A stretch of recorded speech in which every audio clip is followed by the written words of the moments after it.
Bonsoir à tous et bienvenue sur 01net TV, bienvenue à Barcelone pour ce Mobile World Congress avec, ça y est, l'annonce de Samsung et du Galaxy S5. Regardez son design qui fait quand même beaucoup penser au précédent, Oui. au Galaxy S4. Avec cette particularité, ce dos qui est un peu granuleux, on va dire. C'est plutôt joli. Avec un écran de 5,1 pouces exactement.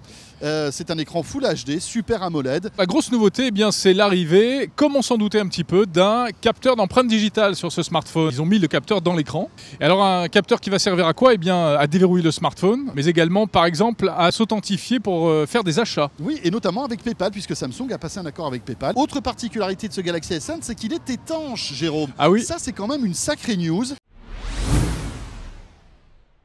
C'est le plus gros téléphone du monde. Mais c'est un téléphone aussi.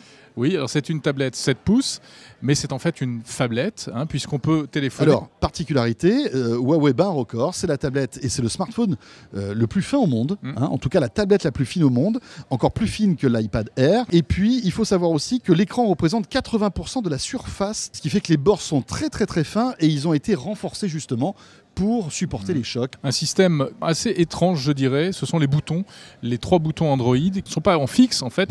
Il faut les faire apparaître en faisant glisser comme ça le doigt depuis le bas de l'écran. Bon, c'est une manière de maximiser la surface d'affichage. Place au G Pro 2 qui a été présenté ici. C'est du 6 pouces, enfin 5,9 exactement. Et ce G Pro 2, eh bien, il est très fort notamment en vidéo, il filme en 4K. Du coup, il est taillé pour ce qu'on appelle le slow motion. Et là, vous avez 120 images secondes. Oh, mais qu'est-ce qu'il a au-dessus? Ah, c'est une petite antenne télé. Alors vous vous dites, oh, c'est comme le Motorola StarTAC des années 80. Eh bien non, pas du tout, c'est pour regarder la télé. Alors c'est le système DVB-H. Malheureusement, comme il n'y a pas de DVB-H en France, ça servira à rien chez nous. On a un écran qui est plus grand, 5,2 5,2 pouces. En revanche, il est plus fin. Il fait 8,2 mm d'épaisseur. On conserve la qualité de photo avec le 20 mégapixels qu'on avait sur le Z1. On parle beaucoup de 4K. Là, on va pouvoir enregistrer en Ultra HD. Donc, il fait de la vidéo 4K. en 4K. Autre domaine dans lequel on innove, c'est celui du son. Vous allez avoir le premier smartphone qui sera livré avec des écouteurs, noise cancelling en anglais, réducteur de bruit.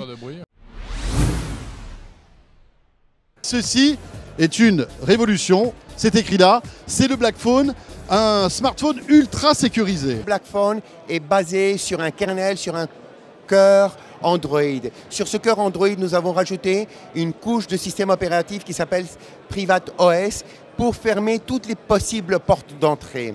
Tu pourras télécharger l'application que tu veux depuis les magasins d'applications, mais tu auras le choix de donner accès à tes données à chaque application.